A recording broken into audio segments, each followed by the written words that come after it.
Hello everyone, आप सभी का एक बार फिर से स्वागत है हमारे यूट्यूब चैनल पर। दोस्तों, एचटेट एग्ज़ाम के लिए जो है ना, हिंदी का एक इम्पोर्टेंट टॉपिक आत्मकथाएं, जीवनी तथा गद्य विधाएं, जो इस छोटे से टॉपिक में हम करेंगे। दोस्तों, चैनल पर पहली बार आए तो चैनल को सब्सक्राइब करके बेल आइकन जरूर दबा दीजिएगा। व्हाट्सअप ग्रुप, टेलीग्राम चैनल को ज्वाइन करना न भूलें, लिंक डिस्क्रिप्शन बॉक्स में मिल जाएगा।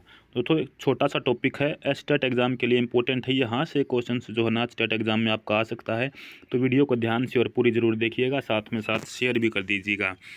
तो आत्मकथा, जीवनी और अन्य गद्य विधाएं का ये टॉपिक रहेगा, छोटा सा टॉपिक है।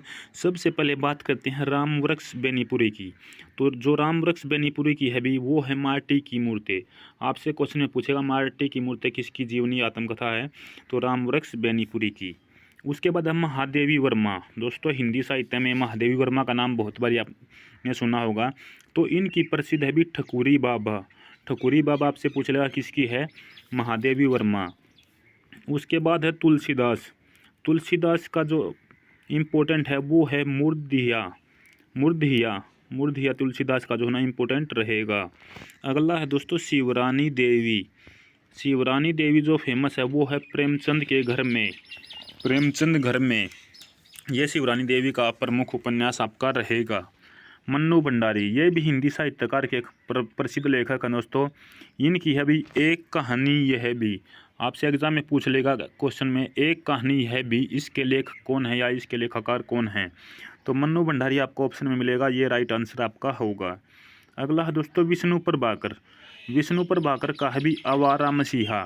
जो मसीहा मतलब दोस्तों एक तरीके से बताया गया है कि जो दर बदर घूमते रहे हैं या किसी को कभी कभार कहीं मिल गया, कहीं कितने दिनों में दिखा, तो ये उसके लिए मसीहा माना जाता है।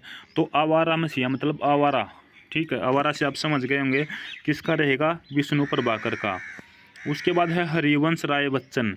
हरिवंश राय बच्चन ये दोस्तों हिंदी साहित्य के बहुत ही महत्वपूर्ण कवि। क्या भूलूं क्या याद करूं।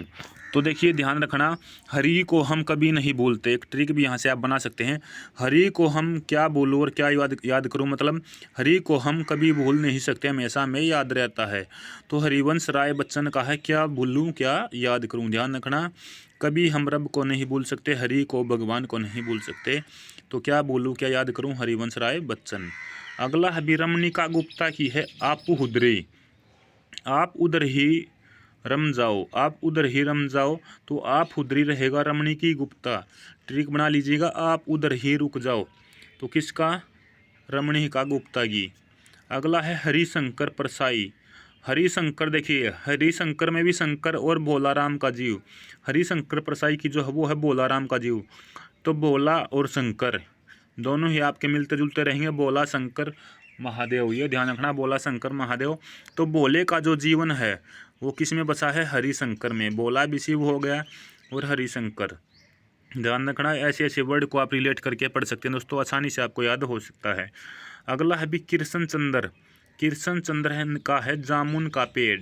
जामुन का पेड़ आपको आसानी से याद रहेगा, आप जामुनें खाई होंगी, तो चद्दर बिछा के जो जामुन खाई हैं, भी चद्दर पे जामुन आप झाड़ते हैं, तो ये ध्यान रखना, चद्दर पे हमने जामुन झाड़ी किसकी, कृष्ण के चद्दर पर। कृष्ण के चद्दर पर जामुन है, इसका है जामुन का पेड़। तो जामुन जो झाड़ी हमने या पेड़ से तोड़ी, वो चद्दर बिछाकर, किसकी चद्दर थी, कृष्ण चद्दर। तो कृष्ण चंद्र की है जामुन का पेड़। अगला है भी दिनकर। दिनकर की है दोस्तों संस्कृति के 4 अध्याय। संस्कृति के 4 अध्याय है दिनकर की।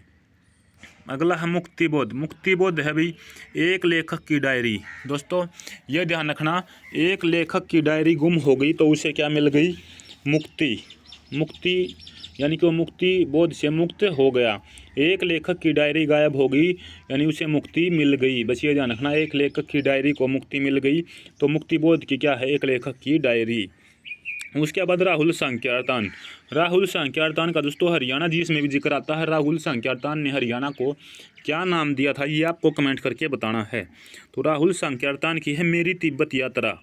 राहुल बता रहे हैं कि मैंने तिब्बत की यात्रा का वर्णन इसमें किया है। अगे, अगे है अरे यायावर रहेगा याद। अगे रहेगा याद, ये ध्यान रखना, अगे रहेगा याद। तो ये था दोस्तों छोटा सा टॉपिक आपके एचटेट एग्जाम के लिए मोस्ट इंपॉर्टेंट।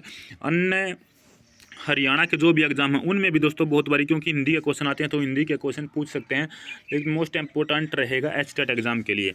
तो वीडियो को ज़्यादा से ज़्यादा स्टूडेंट्स के पास शेयर कर देना, चैनल को सब्सक्राइब कर लेना। इस वीडियो में फिलहाल इतना ही दोस्तों, धन्यवाद। जय हिंद, जय भारत, जय हरियाणा।